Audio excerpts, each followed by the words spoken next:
Welcome, ladies and gentlemen. I have something different today. We are doing an inbox review, so you guys get more frequent content while I have more time to build my actual kits. So this is a vintage kit from Maquette. That's a company based in Russia with the German Panzerbefehlswagen 38T. That's basically a commanding tank. 38T again from the series of the Czechoslovakia-made tanks in World War II. The model kit number is MQ-3541, and this is a vintage kit, but it's relevant until today because you will find the sprues in a lot of other 38T based vehicles made in Russia.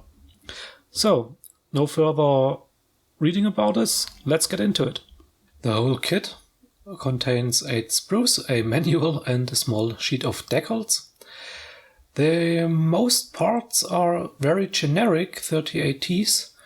The Russian manufacturer uses these his tools for some different brands, and yeah, they are reboxed basically for every other tank.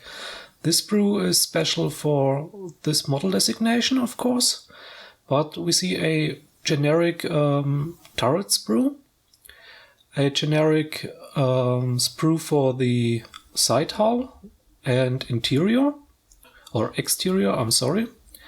And at last we have the sprue with some interior and the lower and upper hull parts, as well as the fenders.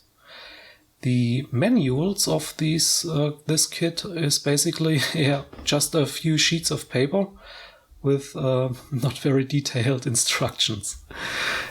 The sprue with the tracks, that is also used by Ark Models model designation G and Ark Models Grille. As far as I know, I have built these kits. The detail present on this sprue is very soft and there's a lot of flash to clean up. The tracks, however, they are not completely obsolete. The kit is from 1996, and if you are willing to clean all these parts up, they give you a very, very nice kit. Of course, nothing to compare against a Tamiya or a Dragon or other more modern, more up-to-date machinery. Yeah, the drag links on my other parts or my other kits were heavily damaged. This one is actually a very good example. On my Ark model Grille, there were not enough links supplied to finish the build if you dodge the complete damaged ones. There were blobs on them, the guide horns were missing, and I had to use some of the damaged links in order to build the actual kit.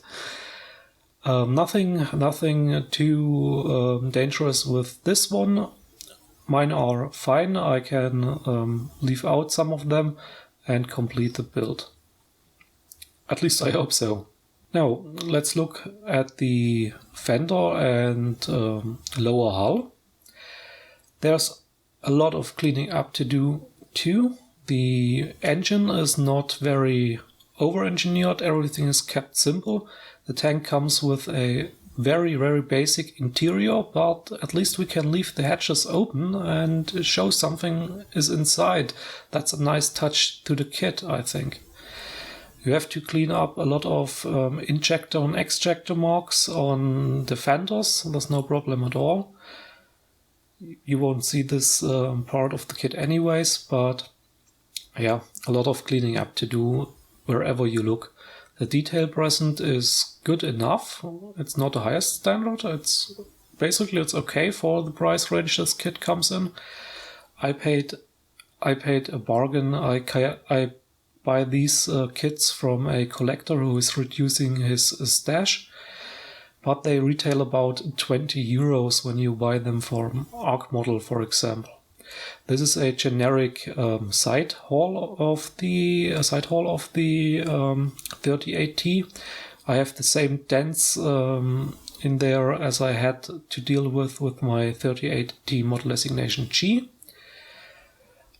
The parts on the sprue, they get exchanged with the separate sprue that makes your model designation you buy. So not very much to complain about. The turret will have no slide mold. This is a multi-piece turret. If you build it, put it together fast and use some putty right away. If you build this in steps, you will end up with a lot of gaps. There's a large hole in the side of the cannon. This problem I had too with my Ark model tank. And you have to fill it before you mount it, because it will be visible outside of the turret. Throughout the different model designations, the turret didn't change too much, so it's okay to use this turret for model designation A to G effectively. There was just a difference in the armor plating, but that gets lost to scale anyway. So this is the sprue that makes this the Befehlswagen. There is the frame antenna standing out, and there's unfortunately no radio for the Funkel radio operator.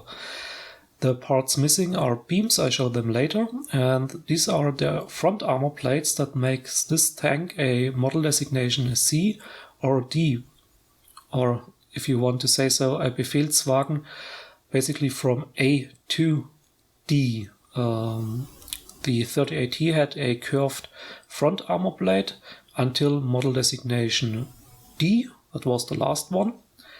And if you compare this with my already built designation G tank, you will see it uses the straight armor plate. The thing that dates this tank to a model designation C is the bullet deflector ring, or the protective deflector ring around the turret. That was added in model designation C and kept until the end of this tank model, effectively. So we can say this is a commanding tank, model designation C and D. There was not much difference between these models, at least not much difference that would show up in 1/35 scale at all.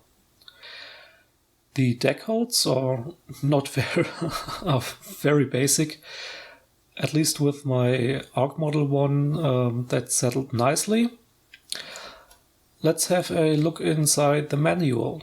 The instructions, if you want to call it so, they are very basic. If you have a higher quality kit with a better instruction, build this first so you know where everything goes. They leave you a lot of room to interpret what is going where. So, a real flaw is you have to sand down the center part of the idler and drive sprocket because they won't line up with the holes. It is too wide. Please have caution when you come to this step. They don't tell you how much drag links you need. You need enough. It's basically all they want to say to you. This was the beam, the wooden beams. 2 of them were supplied with the sprue for the frame antenna. If I want to use them, I will have to go to Home Depot and buy some wooden ones, because they are bent and really terrible quality. So I don't see me using them at all. Next step I would like to show you is the assembly of the frame antenna. There's not much to it. This is basically together with the welded MG port on the front. The only thing that makes this the command tank. Again, the gun. Watch the hole on the sprue. Put putty in it before you build it together. The multi-part turret and the completed model. If we look at the color suggestion, the only reasonable choice is Panzer Gray or Dunkelgrau, dark gray. There are not much options for the time when this tank was used, so this is fine as it is. Let's have a direct comparison between Ark Models. Again, Ark Models has the same sprues in it and a Tamiya Marder.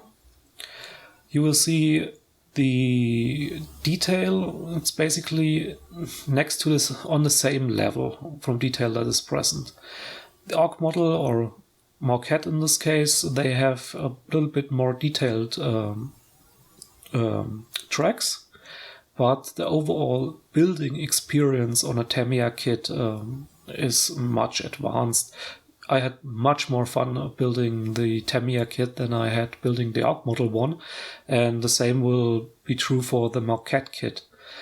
However, if we go to the cleaning, if we stand up to the frustration of some gaps or parts not lining up, we will get a nice model, and you see it standing next to the Tamiya one.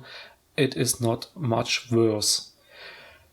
The Tamiya kit comes with rubber tracks. I have to add to this information, and I'm a beginner. My models are no benchmark at all, so can build this based on your skill set.